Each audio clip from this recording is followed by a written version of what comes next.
J'aurais aimé voir Chambéry sous le soleil, mais c'est raté. Alors cette fois-ci, on reprend la route et on retourne à Paris. C'était pas prévu, mais cette fois-ci, je vais rencontrer un cabinet qui s'appelle le cabinet Rallye Conseil. Et Rallye Conseil, ils n'ont pas de bureau, c'est un cabinet qui est 100% remote. Alors je leur ai proposé de venir dans les bureaux de Penny Lane, qu'ils connaissent déjà assez bien. Avec eux, on va encore parler de diversification de modèles économiques, et cette fois-ci, on va parler du part-time, c'est-à-dire la diversification via de l'accompagnement de dirigeants sur les sujets financiers. J'ai hâte de rencontrer Cédric et de rencontrer François, qui sont les deux associés. La discussion s'annonce super intéressante. On retourne donc à Paris.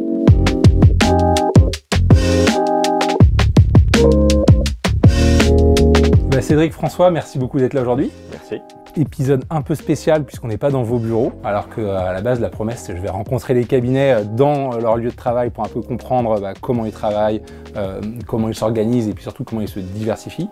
Et aujourd'hui, vous êtes chez Penny Lane. La raison, c'est que vous êtes un cabinet un peu spécial dans la façon de travailler puisque vous êtes un cabinet remote. Ça m'intéresse de comprendre un peu ce choix, ça vient d'où?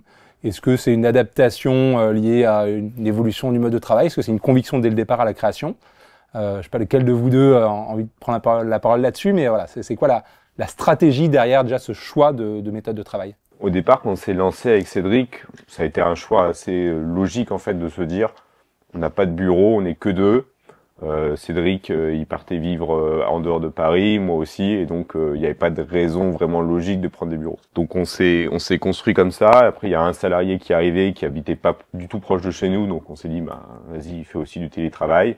Puis 2, puis 3, et en fait, on a construit toute l'organisation autour de ça, autour de gens qu'on rencontrait et avec qui on avait envie de bosser, mais qui n'étaient pas forcément réunis géographiquement autour d'un même lieu.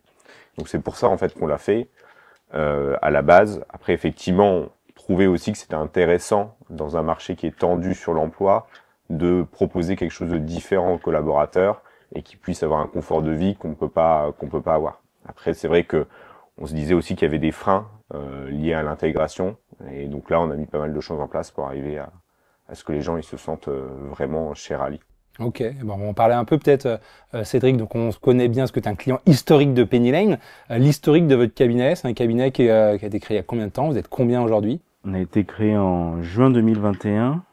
On a démarré du coup avec François. Là aujourd'hui, on est 24, dont une partie qui se trouve du coup à Paris, une partie qui se trouve aux alentours d'Aix-en-Provence, région PACA, et une partie qui se trouve au Portugal, sur justement un cabinet qu'on a créé aussi au Portugal pour accompagner les francophones là-bas. Ok. Et alors ces enjeux que tu évoquais, François, là, de réussir à intégrer un peu une équipe, construire quand même un collectif, ça, même si ça va pas être l'objet central de notre discussion, mais c'est quand même intéressant qu'on l'aborde, parce qu'il y a peut-être des cabinets qui se posent cette question. Comment vous êtes organisé? C'est quoi un peu les rituels que vous avez mis en place pour que ça puisse bien fonctionner? On a voulu créer vraiment une culture d'entreprise, parce qu'effectivement, la difficulté, c'est que les gens n'aient pas de sentiment d'appartenance au cabinet. On a commencé assez simple en réalisant des séminaires un peu plus réguliers, on va dire, que d'autres sociétés. Donc on en fait 3 par an. C'est quoi un séminaire chez vous? On part généralement 3-4 jours, soit au Portugal, soit en France, vraiment en fonction du lieu qui nous est proposé. Et pendant ces 3 jours, c'est vraiment du team building, c'est-à-dire qu'il y a une partie effectivement on va dire chiffrée sur le cabinet, sur la stratégie du cabinet à long terme. Mais il y a surtout une vraie partie d'amusement, de team building, de jeu d'équipe. Enfin voilà, le but c'est vraiment que de manière intense 3 fois par an, on soit tous ensemble pour quelque part compenser le fait qu'on ne se voit pas durant l'année. Okay. Donc ça, on a mis ça en place. Ensuite, on a essayé d'aller un peu plus loin. On a créé un groupe WhatsApp où on est tous dessus qui ne parlent pas travail. C'est-à-dire que l'idée, c'est parler des week-ends, envoyer les photos des enfants, des week-ends, etc. Ça parle vraiment jamais travail. On a créé également ce qu'on appelle chez nous le café du lundi, où on se retrouve, toutes les personnes qui sont là viennent en visio pour échanger justement, parler du week-end et parler un peu de tout, même si parfois pendant ce café du lundi, on parle de nouvelles arrivées clients, enfin voilà, on parle un peu du cabinet, mais généralement, la plupart du temps, ça reste quand même justement du lien d'équipe. Et ensuite, là, plus récemment, même si les collaborateurs ne nous avaient pas forcément émis cette volonté et ce besoin, on a créé des coworks une fois par mois, en fonction de la zone géographique, c'est-à-dire que les personnes qui sont au Portugal se réunissent dans une ville au Portugal, pareil pour la région PACA, et pareil pour la partie parisienne. Ok. Et c'est quoi la typologie de clients que vous accompagnez? Sur la partie expertise, on a un peu de tout, mais principalement, c'est tout ce qui est start-up, agence événementielle, e-commerce et BTP. Ok, BTP quand même. On pourrait penser que ça... Ouais, non. les premiers que tu cites, c'est des boîtes assez tech, jeunes, etc. Même... et ça tranche avec le BTP. Ouais, parce que enfin, le BTP, c'est un peu historique de base. Moi, c'est une activité que j'apprécie particulièrement parce que il y a plein de choses à faire autour de l'accompagnement des dirigeants du BTP. Et du coup, ça s'est fait comme ça. Et en réalité, effectivement, je me rends un peu plus chez les clients du BTP quand je suis sur Paris ou sur Aix que chez des clients liés à la tech qui sont complètement habitués à faire des visios toute leur journée, quoi. Mais ça fonctionne très bien. Pour terminer là sur cette partie un peu remote, fonctionnement du cabinet, d'un point de vue marque employeur, à l'heure quand même où la plupart des cabinets avec lesquels on échange disent un des sujets numéro 1 c'est le recrutement. Ça donne quoi le recrutement chez vous? Je sais qu'on a discuté un peu ensemble, tu me disais que je sais plus combien de CV vous recevez chaque semaine, mais je sais plus exactement la stat, mais on doit recevoir, je pense, 3-4 par semaine. Ok, ce qui est beaucoup. Ce qui est effectivement pas mal, ça s'est bien accéléré sur les derniers mois et années. Et c'est vrai que c'est super appréciable parce que dès qu'on a besoin d'un CV, on sait qu'on peut aller regarder dans tout ce qu'on a reçu pour pouvoir contacter les candidats et essayer de les rencontrer.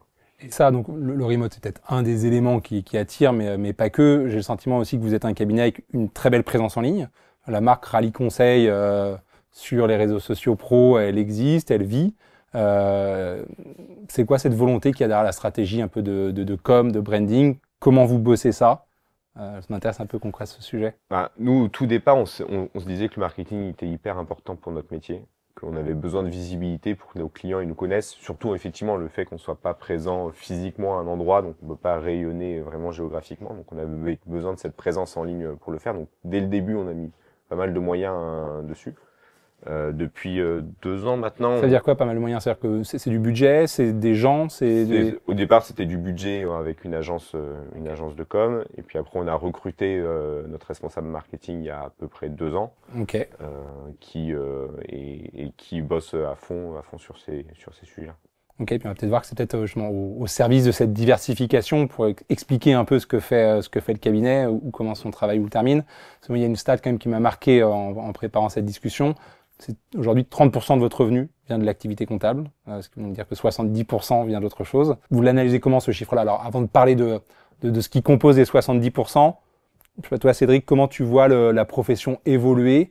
Avec crainte, avec au contraire? Non, pas avec crainte, parce qu'en réalité, il y a plein d'opportunités. La seule chose que moi je vois, et François en parle bien mieux que moi sur ce genre de sujet, c'est que je pense qu'on peut plus faire uniquement faire ce qu'on faisait avant. Il faut proposer autre chose. Mais mine de rien, ça reste la principale porte d'entrée pour justement proposer autre chose. C'est-à-dire que la production comptable, certes, en termes de volume d'honoraires, ce n'est pas ce qui représente le plus, mais n'empêche que si elle n'était pas là, tout le reste, on capterait pas, on pourrait pas le vendre parce qu'on n'aurait pas forcément eu la confiance du client sur l'expertise comptable qui nous permet derrière de justement leur proposer d'autres services sur lesquels à la base on n'est pas directement destiné à réaliser. Donc du coup ça leur permet vraiment ça nous donne vraiment la possibilité, si tu veux, de rentrer dans une partie du marché sur lequel on ne serait jamais rentré si on s'était focalisé sur la partie expertise comptable. Et en plus de ça, la partie expertise comptable, c'est ce qui nous permet de repérer le besoin. Généralement, comment ça se passe? On repère soit quelqu'un de l'équipe, soit moi, repérons un besoin qu'on peut réaliser au travers de nos autres services. Et dans ce cas-là, on appelle le client, on lui dit tu devrais faire ci, et on présente justement les équipes dédiées pour avancer sur ces sujets-là. Sans l'expertise comptable, on serait incapable de faire ça. Ouais, pour le coup, on a un métier merveilleux où le client il se confie à nous sur tous ces sujets. Et donc, si on prend juste le temps de discuter un peu avec le client, on comprend toutes ces problématiques. Il les lâche en plus très facilement parce qu'il a confiance en l'expert comptable. Et donc il parle de tout. Donc ensuite il suffit juste de l'aider, de le guider sur comment on peut l'aider nous sur ces différentes problématiques. Alors vous, le parti pris fort de la diversification de votre modèle éco, c'est ce qu'on appelle le part-time. Ça m'intéresse un peu que vous définissiez, comment vous définissiez le part-time chez vous. Ça se structure comment en interne? En fait, moi, ce qu'il faut savoir, c'est que avant de créer Rallye Conseil, je faisais des missions de management de transition où j'allais remplacer directeurs financiers dans des plus ou moins grands groupes. Et donc, quand on s'est lancé avec Cédric, moi, j'ai dit à Cédric, la déclaration de TVA, je sais plus faire. Et c'est pas en plus un truc qui me fait vibrer. Par contre, accompagner nos clients sur la partie DAF et de faire en sorte, ce que disait Cédric tout à l'heure, que la compta elle soit le produit d'appel pour pouvoir conseiller le client sur plein d'autres choses, ça, effectivement, on peut faire quelque chose. Et donc, on s'est créé avec, à la base, l'expertise comptable et le métier de management de transition type ESN.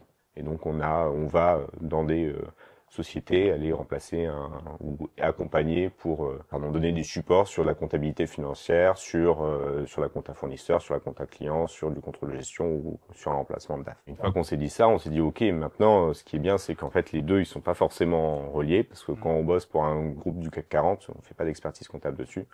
Par contre, en fait, on sait très bien faire de la DAF et donc on va le faire sur la partie expertise comptable. Donc ça a été la première pierre à l'édifice, qui était de dire on a la comptabilité et en plus on rajoute une couche de DAF sur lequel on va accompagner comme un DAF effectivement part-time, un jour par semaine ou un jour par mois, le client pour qu'on puisse l'accompagner sur ses sujets finance, sur ses sujets contrôle de gestion, sur ses sujets tableau de bord, sur ses sujets de structuration globale.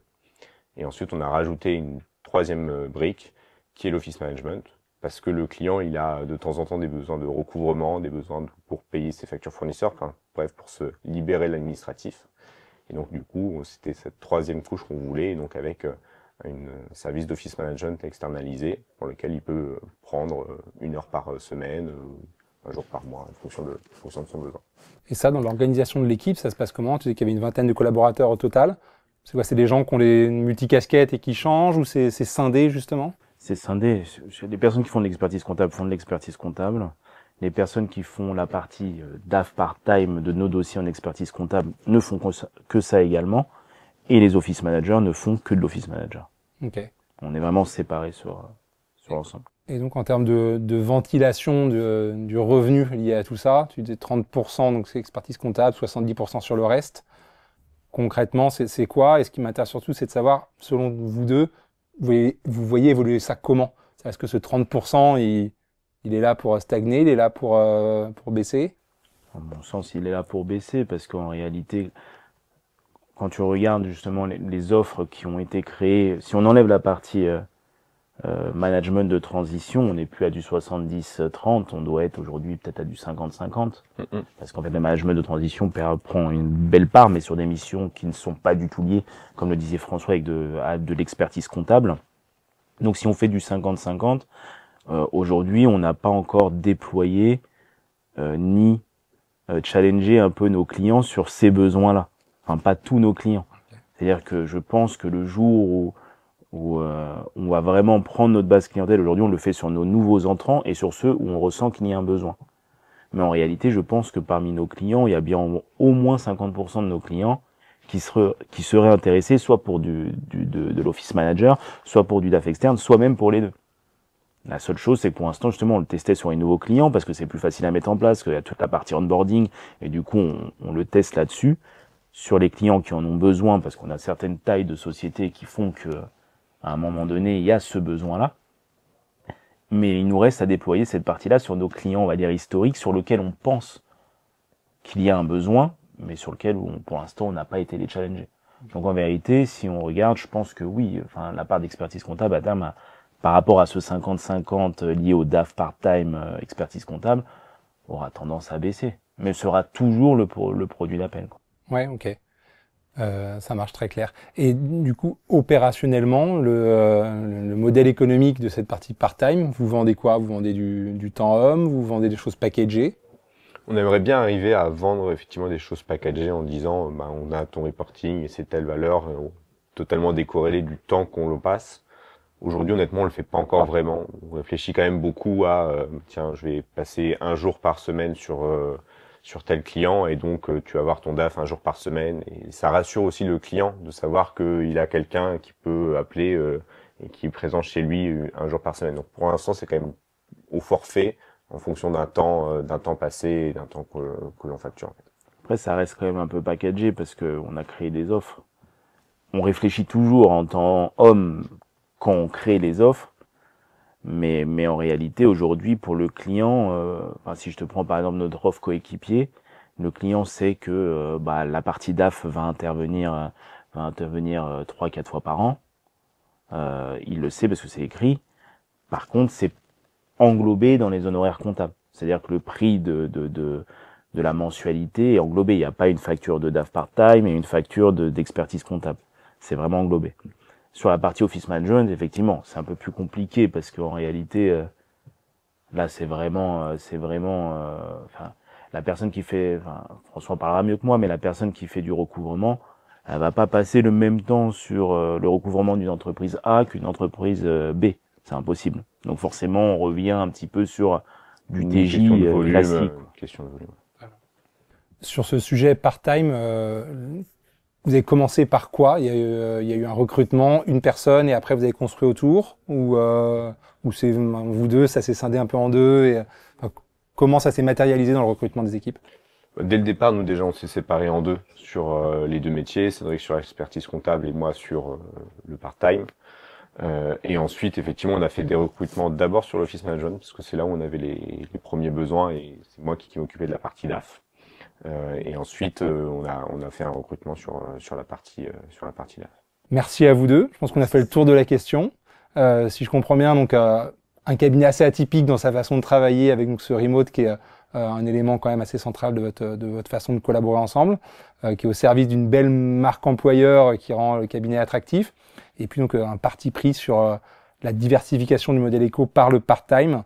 Mais ce que tu dis, Cédric, qui est super important, c'est que la porte d'entrée, ça reste l'expertise comptable, que 100% des clients que vous accompagnez sur du part-time, c'est des clients qui sont venus par l'expertise comptable, et que demain, donc cette part sera toujours existante, très certainement à la baisse par rapport donc à des prestations complémentaires qui vont pouvoir être vendues, mais ça laisse présager d'une belle évolution, je pense, du métier et des modèles éco. Merci Maxime. Merci d'être venu jusqu'à moi.